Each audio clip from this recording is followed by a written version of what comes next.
Hello everyone, my name is Asher Mohammed. I'm the founder and president of InState. It's my genuine pleasure to introduce the event today with such a fantastic and well-renowned speaker. I'm really looking forward to the discussion ahead, and we've also got a speaker joining later on. I just want to quickly, as a means of introduction to InState and the organisation, what we've kind of been doing over the summer / the beginning of the autumn. I think as an internal team, we often forget that we only launched formally 2.5 months ago. And the professional development series events, which, this is the second event that we're doing, is one of our 4 key programs that we kind of envisaged to do. And kind of reflecting last night and kind of today as well on the journey that InState's been on in just 2.5 months is quite an incredible, remarkable journey. Kind of to take a step back for a second and kind of, what is InState? What is the vision and the idea behind InState? I and kind of my internal team, we all went to state school students across the UK. One thing that we realized and understood was, there was a difference in our knowledge and our access to corporate opportunities, internships, jobs, schemes, and, etc. And the access that we had and the opportunity that we had was markedly different to the opportunities that private school students are often afforded. So with that context in mind, the organization that we've tried to create at InState is, being mindful of that and creating, at the heart of it, a UK-wide social network of state school educated students that work collectively and collaboratively to empower each other, to share information, advice, and knowledge systems to ensure that we work collaboratively to make sure that in a couple of years and however long it takes, the representation of state school students at the top, in commercial law firms, in finance, in banks, in consulting firms, does improve, and representation, does improve. So it's about demystifying and diversifying corporate pathways. And really, I think, as someone who grew up in East London, went to a state school, really, for people like me almost, who didn't really have that, opportunity, let's say, at school to kind of really help, people like us, I guess, to ensure that we can realize and maximize our potential in just 2.5, and I keep on saying just 2.5 months. I'm really, really proud to say that, we have an internal team of 38 students across the UK who worked, ridiculously hard. Obviously, Grace is one of them, Varunda's here, Stefan, there's so many people here today, so I won't introduce them all.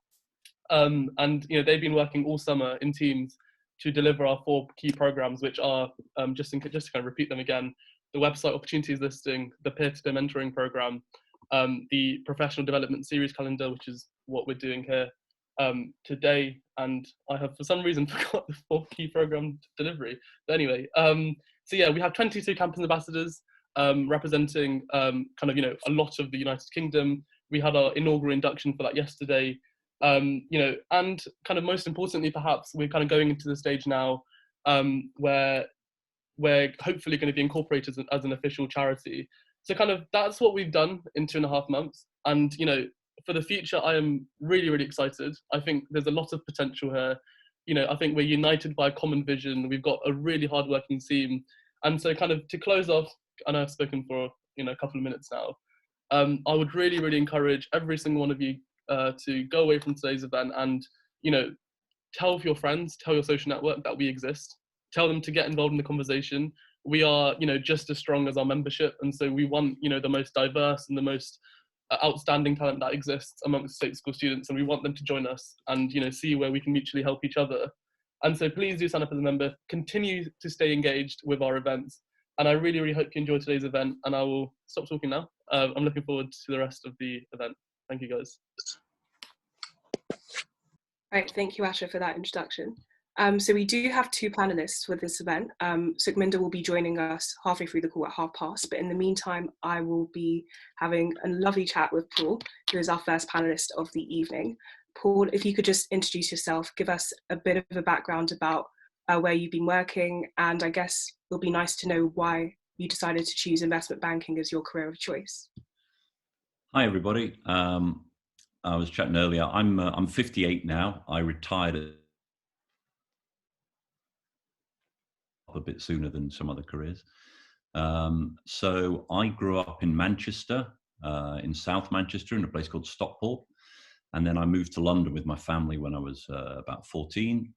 I when I came to London, I saw these sort of skyscrapers at the time, I think called the NatWest Tower, and I thought, that looks interesting. Wonder what goes on over there, which sounds like a really naive way of looking at it. But when you're 14, you kind of have these naive thoughts. And I remember going over there with my father for a walk around it. And there was these incredibly busy, exciting people kind of walking around the place, looking like they had a mission on, like they were kind of rugby players, hockey players, netball players, really trying to do something. And I don't know, I got the bug, and, you know, a little bit of a Dick Whittington kind of vision of life, that there was this place where there was this incredible energy going on. So then I did some at school, and I was state educated to 11. I then went to a grammar school in Manchester called Manchester Grammar School. And then I came to a private school in London. My father was a state school headmaster in Southeast London. And then I went to Durham University, but whilst at the end of my time at school, just before the age most of you have got to, I did some work experiences in the city. These were quite hard to get, but I managed to get them working for the clearing banks like Barclays. And then whilst I was at Durham, I got work experience at the end of my first year. I suppose you'd call that these days like a spring week. And I got that in what was then known as a merchant bank, which is kind of like a small investment bank now, which is called Brown Shipley. And I worked in a team there at the time that traded banknotes. That sounds really weird, but it's not actually providing currency. We used to buy and sell millions of pounds worth of euros or US dollars, but physical notes. So it was kind of the ultimately bizarre thing. There were truckloads of money moving in and out of that building all day. I then, in my at the end, my second year, there was no internships available at the time. This is going back to 1982. So I did a number of other jobs that year. And then I committed in my final year, the best part of a term and a half, to go and get an investment banking job. And I got one with the American bank, Bankers Trust at the time. I joined them in 1983, hopped on an aircraft for the first time in my life at the age of just about to be 21. And I flew on a jumbo jet to New York. And they trained me for 5-6 months on Wall Street. And then I came back to London. I carried on working for them for 16 years in London until Bankers Trust was acquired by the German bank, Deutsche Bank. And then I spent the rest of my career at Deutsche Bank. I did, I guess, about 17 years with them. I was a managing director of the bank for about 20 years and a director for about 5. And I had the most extraordinary life. I worked on trading floors throughout it, which, if you've ever seen one of these things on various movies or actually physically seen one, they are the most exciting, dynamic, crazy places. It's like sitting in the BBC newsroom when world events happen in the financial markets. They just happen all around you real time. And it's, I had a great time, and I learned a lot, and I achieved a reasonable amount. So, I think the one thing I'd really like to say, Grace, to all of you is, you know, people think it's still very much a public school world. If I told you the people I used to work with, so I had a Turkish guy just behind me. I had a lady from Albania to my right. I had a guy from Croatia to my left. I had an Indian guy from Leicester who was second generation. The family were actually from Kenya originally. I had an English guy to the right of him. I had a Serbian/American guy just past him. The list goes on. I had a Lebanese guy I used to do a lot of trading with. So, you know, you haven't exactly heard me describe Eton College or Winchester in that list. And many, many, many, many, in fact, the vast majority of those people were not educated at the sort of schools you would think are where we'd hire all our people from. So do not be discouraged if you feel you've got like some chip on your shoulder from a tough background. You're actually, you know, you're actually not disadvantaged at all in that respect. But in some ways you are, and maybe it will come out in the Q&A where I think I can help steer you to improve your odds of getting in. But that's a long and rambling Asher-like explanation, but there you go. No, thank you. We appreciate the explanation nonetheless. Yeah. You touched on the fact that I guess throughout your time at Deutsche Bank, it was a very international, very diverse culture. Yeah. And from what I can gather, especially being a European bank, it would be great if you can touch on what the most favorite aspects of Deutsche's culture was for you and how you found maybe your team evolved throughout your time at Deutsche? When it started out, my team was incredibly American.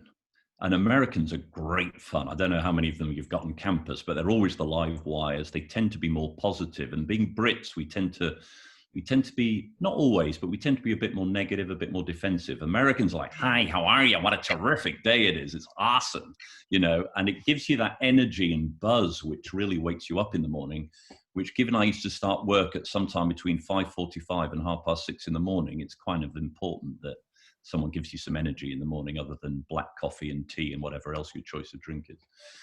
The team became much more European, but it tended to go in phases. You would have phases where it would be extremely English, and then, people would come and go. And the thing was a bit like the sea. The tides came in, the tides went out, there was a storm, then there was a calm period. It was I can honestly say, it was, and still is, if I was still there now, it's I used to call it, and this sounds racist, and it absolutely isn't. I used to call it Terminal 3 Heathrow.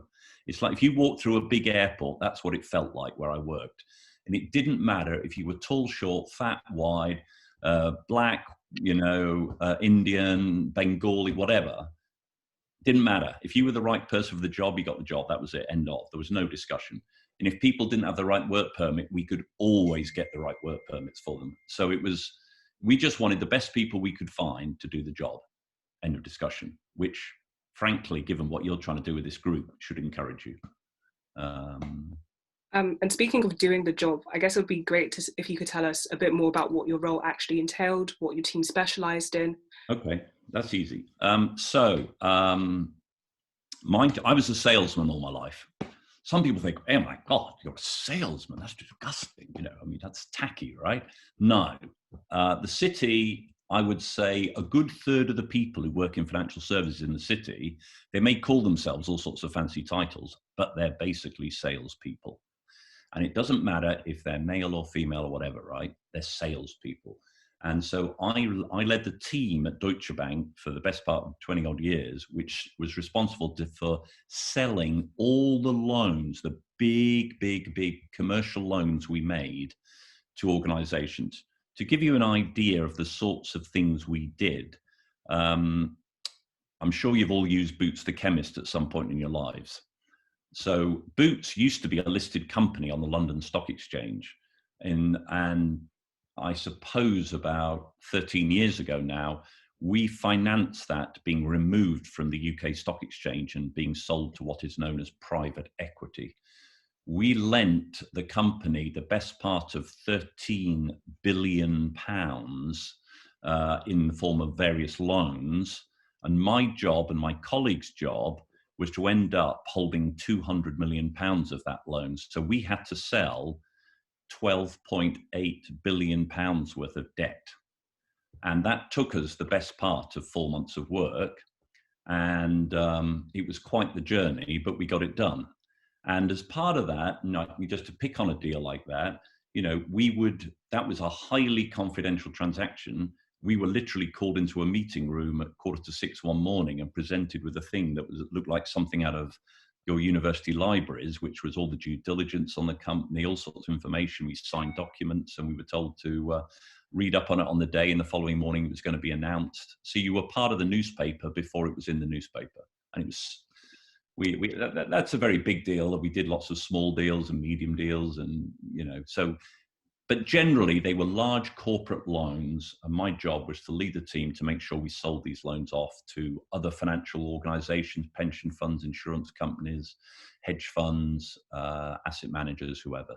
And so we had, I was surrounded by screens. Right now I'm using one screen. I used to have 3 screens, each one of which was divided into 4 subscreens.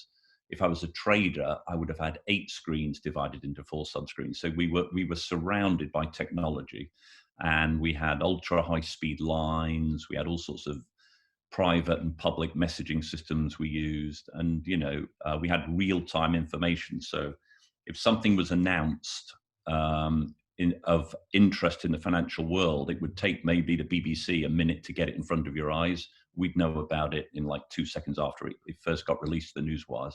So it was a very real-time environment. But but yeah, the team changed in size. At its biggest, it was about eight, 9 people. At its smallest, it was about 3. But we were always ranked in the top 3 in Europe in what we did. And as I say, honestly, it was just the most delightful career. I cannot tell you how much fun we had. And you know, I just wish all of you could have a similar experience, and I hope you can. There's no reason why you can't.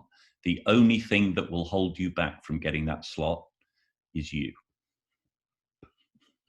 That's great. Thank you, Paul.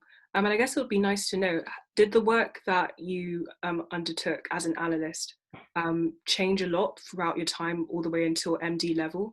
Especially being in what you described as a sales role, do you get the same amount of client interaction? Yeah, I mean, initially when I started out, I didn't sell loans. I sold other forms of credit instruments. Yeah, so some of the products changed a bit. But at the end of the day, you know, if you're a heart surgeon, you're operating on people's hearts, right? If you're a salesman of debt, you're selling debt. And I'd love to tell you there was like 500 different things we did, but actually we were still basically selling debt.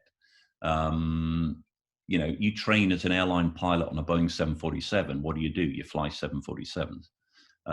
So we became, and it's true in a lot of finance roles, you'll find this, you can become very specialized very quickly, and then you tend to stay in that silo.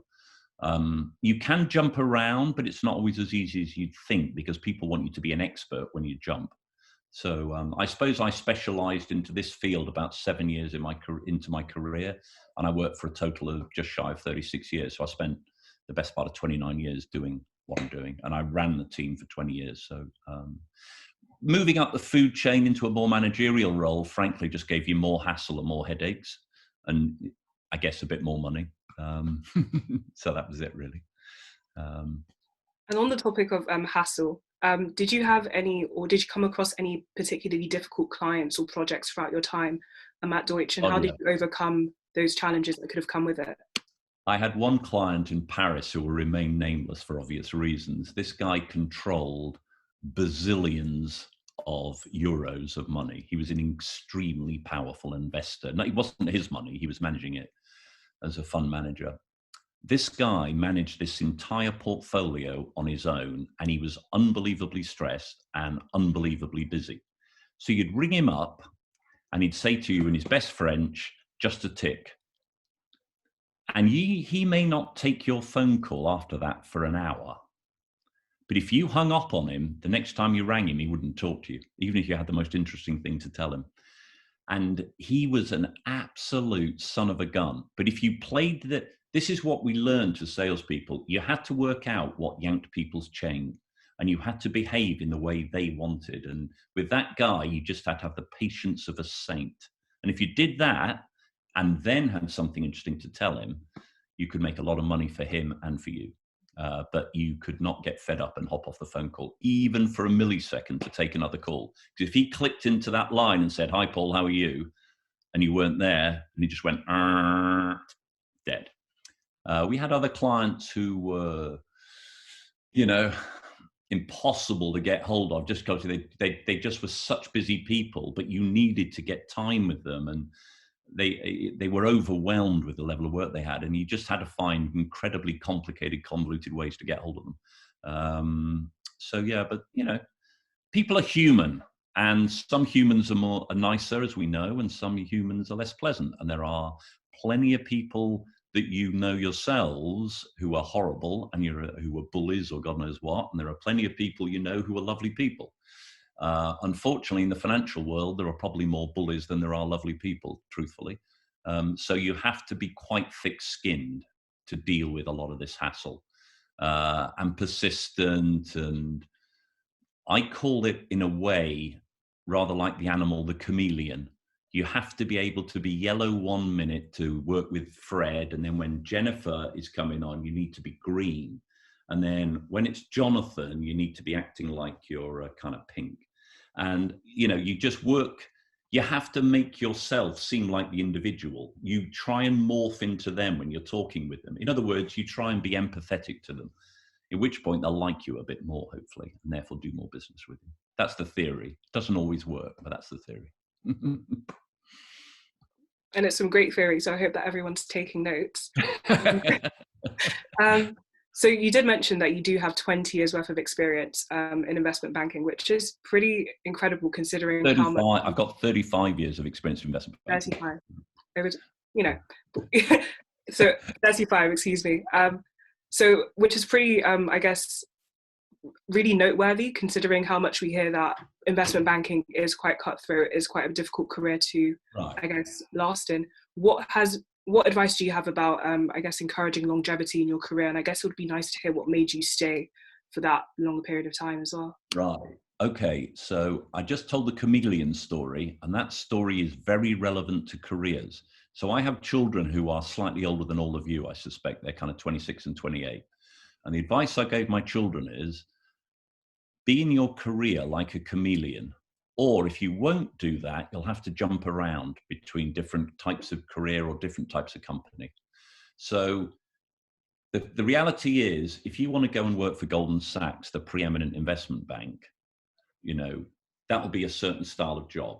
If they give you a role, which is fantastic, and you could be a gazillionaire quickly if you do well there, if their business model evolves, but you say, you know what, I still like to do it this way, that's my way of doing business, you'll probably get fired within 2 years. It's not your fault, it's just you didn't change. So my number one advice is, if you want to do well in investment banking, be dynamic in your behavior and in what you're doing, and try and move with the times, move with the way the firm's going. Because if you don't, it's kind of like the train will leave the station and you're not going to have a seat. At Bankers Trust, in a good year, we used to fire 10% of our staff, in a bad year, 15%. So, you go in, 1 in 10 are gone that year. And it tended to be the more junior ranks where we used to do that most, and the very senior, the bit in the middle, the engine room, we tended to only tweak in bad times. So my other bit of advice is, work your ass off, if you'll pardon my Greek, in the first few years. Really go the extra mile. Get yourself what I would call a good rap, a good reputation, and network as hard as you can. Get known as being a go-to, trustworthy, good person. And then when all these nasty little machine gunnings go on at the end of the year, right in front of bonus time, because that was the other thing. We used to fire people, and then those that stayed got their bonus 3 weeks later, which was pretty cruel, right? If you're one of the people who just got fired. But just be adaptable, be flexible, and work really hard. Hard work rarely hurts people. And I always used to say, when I was doing grad interviews, which I did a fair bit of over the years, I'll always take a grafter over a smart aleck, because I find the ones that work hard generally last longer. The smart aleck who thinks he can take shortcuts and do it quickly tends to be a bit like one of those fireworks on bonfire night, can be quite disappointing afterwards, Difficult to generalize, but some thoughts. Thank you so much, Paul. I can just see that our next panelist, Sukhminder, has actually joined us for our call. Okay. So we will turn to him for our next period of the Q&A, and we'll come back to open up for discussions later on in the last 10 minutes. So, Sukhminder, do you want me to go on mute now? Yes, that would be great. Thank you. So, Sukhminder, if you can please unmute yourself and I guess introduce yourself to all of our members on the call today. Just giving us a brief background about where you are, what you're doing, and perhaps your route into investment banking so far. Yeah, sure. So my name is Sukhminder. I'm from London. I went to university at UCL and studied economics. Throughout kind of university, I've done a few internships here and there, and like spring weeks. Currently, I'm at Evercore, working as an investment banking analyst within the energy team. So we kind of look at oil and gas, kind of M&A, but also kind of restructuring. But yeah, that's my background.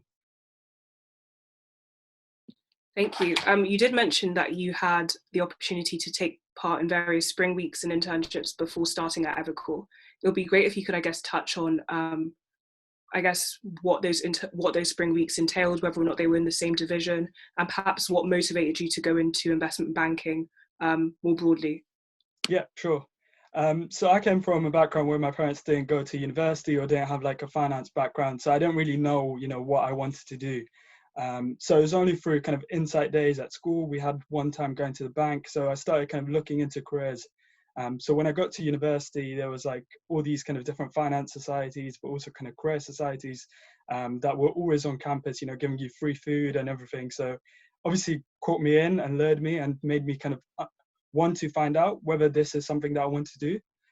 So my first year, I was quite open. I didn't really know whether I wanted to do, whether that's investment banking, whether that's commercial law or consulting. So I kind of applied to a variety of different kind of spring weeks. So what a spring week is essentially a 1 week kind of taster into the firm, but also kind of the division itself. So I applied to a variety of them. I was fortunate to get kind of offers and spring weeks at Credit Suisse, Allen and Overy, and Deloitte. So good mix between kind of the investment banking side at Credit Suisse and the commercial law side at Allen Overy, but also kind of consulting at Deloitte. And having attended these kind of insight events really helped me understand whether, you know, what kind of path I want to take. And in terms of kind of spring weeks, they're really useful because they give you an opportunity to kind of, you know, shadow some people at the firm. They also give you an opportunity to also interview for internships in the future. So I definitely recommend if you're in your first year of university or second year on a 4-year course, definitely look at those and start applying. But in terms of my experiences at the spring weeks, I think they're really good, just to have like a brief overview on what the kind of industry entails. In terms of kind of why I chose investment banking, so I kind of had a look at law, and what kind of brought me away from law was the fact that you only get really involved on the transactional side towards the end of a transaction. So when two companies are coming together, you don't really look at the strategic side of it. You know, why are these two coming together? You're only kind of, from a transactional point of view, end up when the SPA negotiations occur. So me wanting to more understand the more strategic side of it was what brought me towards investment banking. And kind of consulting, I found it was a bit more kind of advisory on the operational sides. So kind of advising a company on how they should operate rather than looking at, say, growth prospects. So from there on, even within investment banking, it's quite broad because obviously there's the market side, which entails kind of trading securities or, you know, options or a variety of assets for, say, asset managers, kind of the trading aspect. But there's also the advisory side, which I'm currently in, kind of looking at, say, helping two companies merge, or if a company is going under some kind of financial problems where they have a massive loan and they can't pay it off, we kind of, as financial advisors, will help them get out of that situation. So as I said, having done the kind of spring weeks, I kind of found out that investment banking was something I wanted to do. And from there on, I started kind of exploring the career further and said, you know, now I know I want to do investment banking. I need to get some real work experience. I need to get an internship. So I started applying for kind of internships, and I was quite fortunate in my next year to do a summer internship at Rothschild. So at Rothschild, I was part of the consumer retail and leisure team, which was really kind of tangible. Like one of the transactions that I was working on was the National Lottery. So every kind of 10 years, the National Lottery license is given to an operator. So based on that, the government kind of hires a financial advisor to go through the kind of auction process for that tender. So that's quite interesting. As a summer intern, some of the things that you're doing is that as a summer intern is kind of assisting the analysts on some of the kind of tasks that are happening. So for example, if you're creating a presentation for, say, your client, you'll be working on a few slides, you'll be getting some data on the financials of companies. So you'll be going through annual reports and bringing those kind of things into the slide and presenting it to your analyst. So essentially, you're kind of an assistant to the analysts and kind of associates. So you're just given kind of small tasks. And following on from the internship, I kind of confirmed my interest in investment banking. I kind of thought, you know, I want to take this forward. So I kind of applied for grad schemes, and here I am. That's a really great and diverse story. Thank you for sharing. Just on that note, it's great that you managed to gain so much experience in different areas of, I guess, the corporate world. So not only banking, but also law, for example. It would be nice if you could just share with the rest of the members how you managed to leverage all of those experience to make it coherent for an investment banking one, as some people may not have necessarily studied economics, etc. So that could be quite useful. And I guess more broadly, what do you think made you successful in terms of actually applying and securing these springs and summers and eventually your grad role? Yeah, sure. I guess having a diverse experience just shows that, you've done your research, you've gone and experienced the different industries, and that's why you want to do investment banking. So I remember going into my interviews for, say, the summer internships, and I was like, look, I've tried X, Y, Z, and this is why I'm inclined to follow, investment banking. And I think that just gives you an advantage because you're not just going there and saying, look, I want to do investment banking because the money is great, or, I'm working on these high transactions, but also gives you a bit of a story saying that, I tried that, but it didn't really work out, but now I want to do something like this. And that's why I recommend kind of applying for insight days, insight weeks as well, like even though it's not spring week, but also kind of just insight days for personal benefit as well, just to find out if it's a career for you. And fun story, kind of in my Evercore interview when I was applying for graduate roles, the person I was talking to, so the interviewer was an ex-lawyer. So he was a lawyer before, and then he moved into investment banking. So it was quite nice to have the discussion that I was having, like, this is the reason why I don't want to become a lawyer. And he was like, this is exactly the same reason why I left. So having that kind of experience was allowed me to kind of build that rapport with the interviewer. So I guess like wherever you start off, make sure you've done your research and know the industry really well, the one that you're trying to get into. In terms of maybe things that could help you make successful, I think definitely kind of, as I said, research, first of all, like know what you're applying for, what the role entails. And based on that, network with people. So whether that's on LinkedIn, just reaching out to people, say in the role that you're at, and asking them, what kind of projects do you work on? What kind of roles and responsibilities do you have? What's the kind of progression like? And why did you choose this career in the first place? And I think that was quite useful because you really get a real sense of what an investment banker does, rather than kind of looking at the fancy websites where everything is really kind of glossed up rather than the real truth.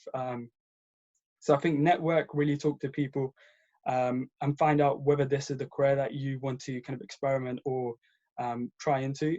And I think another thing that I think you should definitely do if you're at university is get part of societies. Even if it's not the career societies, I think career societies are great because if you are interested in pursuing a career, it will allow you to kind of meet people who are also applying and build like a nice little a friendship circle where you're applying for jobs and roles, and you can share kind of interview advice, whether that's test advice. So bringing that kind of network is quite useful as well. But I guess being part of a committee of a society is also quite useful as well, because that helps you kind of work on projects yourself, meet people, but also kind of show that you've done something at university other than your degree. Because at the end of the day, like when you're looking at applications, everyone's going to have really good academics, really good kind of experience. But what differentiates you is maybe what you've done at university, whether you've started a society, whether you've led a project, whether you've done something that sounds interesting and you can talk about it and show the impact that you made. So for example, one of the things I did at university was I started the London Law Conference. And that was kind of a one-day event for 250 students, and had a few kind of different speakers that turned up. And I was able to bring that into my investment banking interviews and say, look, I was able to start something from scratch. I was able to, plan it, get involved with venues, get involved with speakers, have a successful event, 250 people showed out. So I think having that kind of story and showing that you've done something else at university can also kind of give you a good edge. But yeah, no, I guess those are the kind of key tips that I recommend. Thank you. And those are all really great tips as well. Just on the topic of commercial awareness, because I think that that's something that's particularly important, especially for all of the experiences that you applied for. Do you have any advice on how you have maintained your commercial awareness and how you were able to demonstrate that in particular throughout the interview and the internship process as well, that you could share with everyone on the call? Yeah, so I guess in terms of investment banking interviews, like the more advisory side, for them, commercial awareness isn't like, what happened in the news this morning, or, what is the dollar exchange rate. It's more so to do with kind of transactions. So they would probably ask you, like, can you tell me about a transaction that, the firm that you're interviewing at worked at? And within that transaction, I think something that's really important to kind of focus on is the rationale. they really want to understand, why the transaction makes sense. So for example, if we look at Coke and Costa, so why does it make sense that Coke bought Costa? Like some of the things you could talk about was Coke was affected by sugar tax. They wanted to diversify into kind of hot beverages. Whereas on the flip side, you can say Costa wanted to sell because Costa is really owned by Whitbread, who also own Premier Inn. So there's no real synergy between the two businesses. So kind of activist investors were saying you need to sell, sell, sell. So having that understanding of, why the transaction makes sense on both sides, whether that's on the buyer side, but also on the seller side is really important. But in terms of kind of say general commercial awareness to see, what's happening in the world, I think Finimize is definitely a great one. They send you kind of bite-sized articles or like a small newsletter every day. So that's really useful, kind of dumbs it down to like, what it really means rather than having those kind of financy words that, maybe it's quite hard to understand. But there's also kind of reading through FT, like I'm sure like some of the universities offer FT subscriptions, but there's also a really good podcast as well.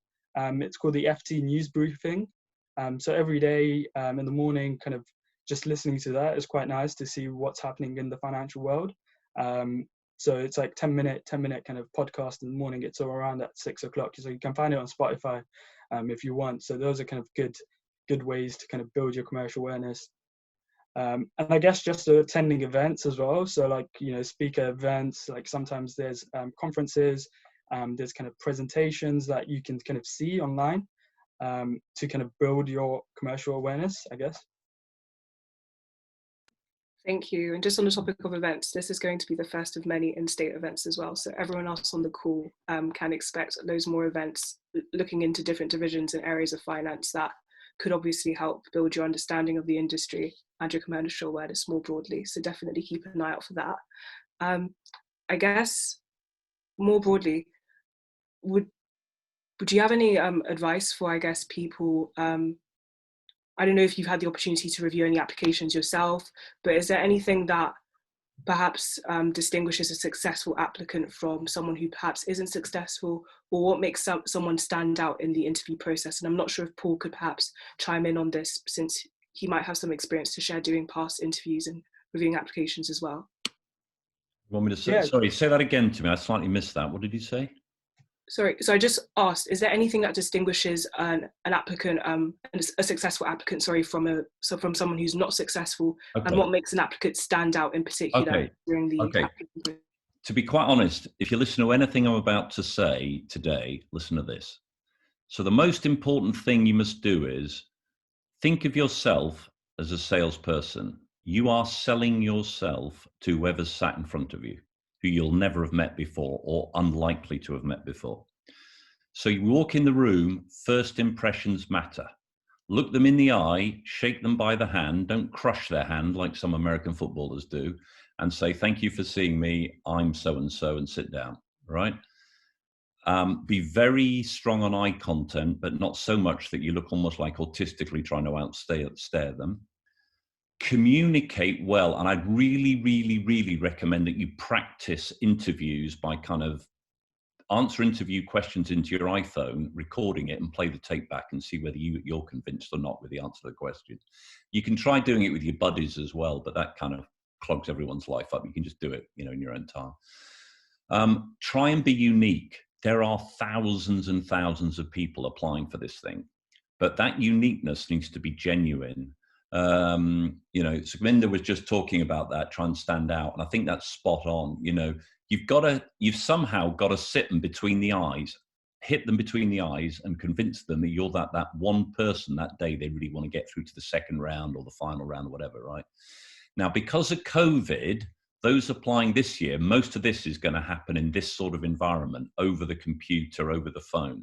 So you've got to be really good, really convincing, good body language, good use of hands, things of that type, so that they actually hear what you're trying to say and where you're going with it. Be confident and be convincing. So really practice your arguments. Don't make stuff up. Don't make nonsense up. If you've got something really good, like you've set up a finance group, like you're doing this, like you're the president of that, and explain why you did it and what you've got out of it and what your cohort have got out of it. Just try and be a little bit different. It's very, very difficult to get through, but most people who've come from slightly tougher situations, if I can put that, who haven't had the polish of a kind of a Westminster or an Eton college, right? They let themselves down on communication skills. And that's where I think you've got to try and polish yourself up. I don't mean like get rid of "call blimey, mate, how are you" kind of accents. I mean like sound like if you were put in front of a client, you'd convince.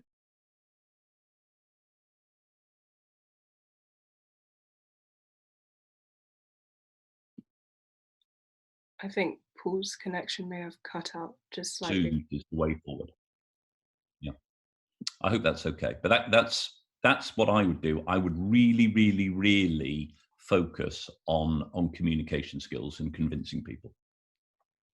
Thank you, Paul. Sukhminder, do you have anything to add to that? Yeah, I mean, like for the interviews, that's spot on. Like, make sure you kind of stand out. Make sure you're professional. Make sure you kind of get your point across and you're concise. In terms of more broadly the application process, so if you're applying with CV cover letters for kind of spring weeks, make sure kind of every line of your CV or cover letter adds value to your application. So in terms of kind of CV, if you've achieved say 90% in a paper or something, make sure it's there, because that makes you stand out across the crowd. So if you've probably done say any kind of experiences, make sure you quantify what you've achieved. So say if you're working in say Tesco and you increase sales by 10%, make sure you have it there, because it shows what you achieved rather than just what you did. Because everyone knows what you're doing at Tesco, you're stacking shelves. But if you say you were ranked employee of the year or whatever, or you achieved some kind of award, make sure it's there because that stands out. And in terms of kind of CV, also include your interests as well. So whether that's cooking, whether that's sports, football, something like that. Because at the end of the day, like people are going to have like massive experiences. Everyone's going to do a society. Everyone's going to do anything for the CV. But those are the things which are going to be the conversations you have with the interviewer just on the end, and they're going to be like, remember you because of that. So I'll give you an example. Like in one of my interviews, I had UCL Chocolate Society on my CV, and like Chocolate Society, I mean, obviously the first question they had was, what is Chocolate Society? And I'm like, it's a great society where we just sit around in a group, we have chocolate, we have hot chocolate in the winters, but it's just a great way to kind of meet new people outside of economics and kind of whatever societies I do. And that was something they really enjoyed. They were laughing about it and they remembered me for the second round interview because of that. So I think having those kind of interests could really give you an edge.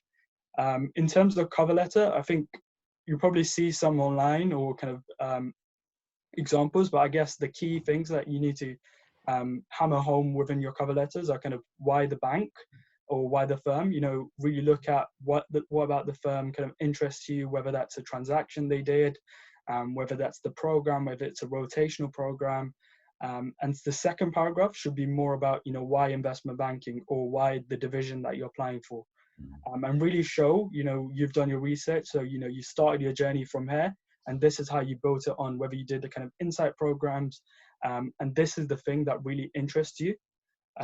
So for example, like something that I always mention is I was there when the EE Orange and T-Mobile merger happened, and you could see EE on everyone's phone, and that's like a proper impact that you can see on an individual's life.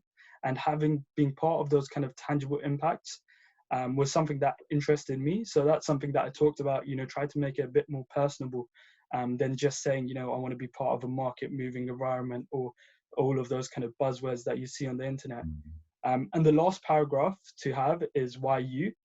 So this is where you really talk about some of the skills that you've developed, whether that's leadership, teamwork, any societies that you've been part of, and really bring the whole cover letter together and say, this is why I want to join XYZ Bank, this is why I want to do investment banking, and this is why I think I'm good for it. So I think those are the three key paragraphs, and make sure you kind of really answer what you're trying to say. And in terms of kind of, there's online tests as well if you do the kind of CV cover letter drop. So within the online tests, I'd say make sure you kind of do a bit of practice beforehand. There's a lot of resources online. So if you just Google kind of whatever bank you're applying for, and then you write numerical test or whatever, you kind of see what kind of questions came up in the past, and kind of prepare based on that. And then afterwards, just the interview. So, I mean, giving Paul's advice on the interviews, I think that's super useful. Kind of, if it's on video, make sure, you know, you've got a good space behind you, good lighting, camera, everything working. So yeah, I think that's about it. Yeah, the other thing that was brilliant. And the other thing I would say is, don't be shy about applying for spring weeks and internships, because we used to give guys who did spring weeks, we used to invite about a third of them back to be interns the following summer. And of the interns, we hired between a quarter and a third of them for full-time offers. So that means that if you then wanted to work for that firm, you could then concentrate on your exams and dissertations, whatever else you got in your final year, and you were job done, you were ready to start a year later in your career, and you've got a job offer in the bag. The other big thing is, when there are network events, and I appreciate this year with COVID, that's going to be difficult. A huge mistake I've seen made time and time again when we go on campuses, we'd hire some fancy room in a kind of Hilton hotel or something like that. We'd do a presentation about the bank, and then say, right, we're going to do like drinks and circulate. And we'd find about 30 students all stand together in a huddle, not looking proactively to go and talk to people from the organization. And they all talking about what's going on at college and all the rest of it. Huge mistake. The first thing you want to do in one of those environments is go and see the most senior person in the room, look them in the eye and say, I'd love you to tell me how you did so well in your career. Because that immediately gives them, oh, I did do quite well, didn't I? You know, it gives them a bit of an ego trip, but that doesn't matter. They'll remember that you were interested in them, and it makes them more likely to be interested in you. Not definitively, but it's more likely. So in other words, be very proactive in the networking opportunities. And it's going to be tough this year because of COVID. So any opportunity you have to network with people, even if it's online, like nail it, drill it, you know, kick it out of the park, because that's really going to make a big difference to you. And just to reiterate, practice communication, practice communication, practice communication. If you think you've got it sussed, do a bit more practice. Because I can tell you the number of times I've had like guys where you look at them on paper and you think this guy's going to be a freaking genius. He walks in the room, he sits down, and the whole communication thing is dreadful. They got 14 A stars, God knows how many things at A level. You know, they look like they're a shoo-in on paper, but they just have never left the college library and they can't communicate. So they're probably about the last people you'd want to have on your team. And it's such a shame because you're all intelligent. You could all practice that stuff. And it's just a matter of having the opportunity to practice it, right? So anyway, enough on that, but it's important. Thank you. We're almost at time, so I'm just going to ask you both one final question. And that is, are there any particular qualities that you acknowledge in people, perhaps in your teams, that you really value, that perhaps applicants could emphasize throughout the application process? And I guess a follow-up is, if you have any final pieces of advice to share with our members, that would be great for you, if you could just share those as well. You want to start? Yeah, sure. So I guess in terms of kind of key qualities, I think throughout the application process, you really want to show that you're a coachable person. Like, they don't expect you to know the A to Z of finance or, you know, whatever technical kind of skills that you need in the job. You want to show that you're able and willing to learn new things, whether that's, you know, an Excel shortcut, whether that's, you know, any kind of financing modeling kind of thing, because they're going to teach you all of that, but you want to come across and say, you know, look, I didn't really know the answer to say this technical question, but, you know, I think it's something like this and I'm willing to kind of learn or whatever. So having that quality of being coachable, I think it's really important. And I think something else on kind of seeing part of the teams, I think a lot of people are very kind of proactive. Being proactive is quite good, kind of reaching out to people, asking questions, you know, whether thinking about what you're doing and how it fits within the bigger picture. I think those are kind of the commercial awareness kind of parts which kind of give you the edge as becoming a good analyst or someone who's just a a normal analyst. So kind of thinking behind the box kind of thing. I think the number one skill, apart from communication, we look for is a real grafter, a hard worker. You need to convince us that if we expect you to do a 17-hour day and trash your weekend at short notice, that actually you're going to do it. And that your first thought isn't, oh, Christ, I really hate that. I don't want to do this type thing. And I think all investment banks look for people, especially in the early years, who are prepared to go the extra mile. If you guys went off to train as accountants, you do the day job, then you have to do loads of study time in the evening. So investment banking is no different. And even in the more senior times, I mean, I can remember I regularly was getting on 4:30 a.m. trains in the morning and God knows what else to go to work. Different bits of investment banking have different time pressures. I worked on trading floors, so we tended to start earlier. We tended to wrap up by 6 or 7 at night. If I was doing origination type work, M&A, that kind of thing, that tended to start more like 9:30, but that could literally go to any time. You could be throwing all-nighters, you could be throwing all weekends, you could be working Christmas Day. I've seen all sorts of crazy stuff go on in that world. If a deal has to happen, it has to happen. So I think one thing I think my co-speaker said, apologies, if you were going on holiday, you would want to check out the town you're going to go into, and you'd want to check out the hotel, and is it a good idea, and read reviews and all the rest of it. If you're going to go into an interview with Goldman Sachs, best you know who's running the London office, who's the head of the division, what sort of bits of the bank you want to be part of. Show them you know what's going down. And you'd be surprised how many people, when it gets to the end of the interview and I say to them, have you got any questions about the firm you'd like to ask? They look at you, no, I'm fine, thanks. And you're like, what? I mean, you know everything there is to know about this firm. Okay, that's a ding. So I think do your homework, have thoughts, and just give yourself the best chance to get hired. Get them to the point where they can't say no. Try that in the way you think about how you approach the interview. Make it impossible for them to say no to you. Thank you so much, Paul and Sukhminder, for sharing all of your very candid and valuable advice. I'm sure that everyone on the call found it incredibly useful. And that brings us to the end of our first in-state finance pathway event. I hope that you've all found it very useful. I hope that you've all been taking down notes in the meantime. Just a reminder, this is the first of a series of events that we have coming up. So do keep an eye out on our social media and for the calendar of events that are going to follow. And also be sure to apply for the mentoring program as well if you haven't already. It's not too late to join, so be sure to register on our website. It's instate.org.uk. Have a look, sign up, and it's definitely going to be very useful for applications that you might have coming up in the future. Also, feel free to share the event on LinkedIn, plug it to your friends in person and on social media. We really do appreciate it, and we hope that you guys will find some use with Instate in the future as well. So thank you all very much for coming. No, thank you. I enjoyed it. And I wish you all the best, every single one of you, for the future.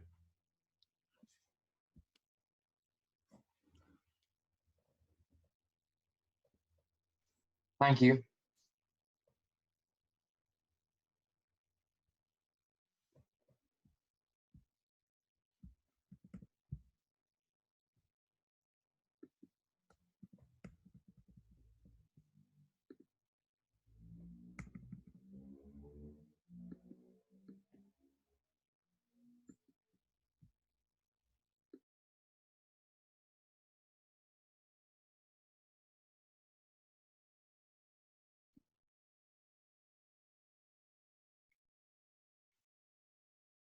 Thanks, everyone. Thank you.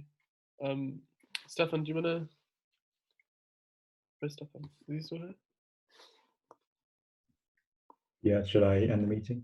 Yeah, just end it.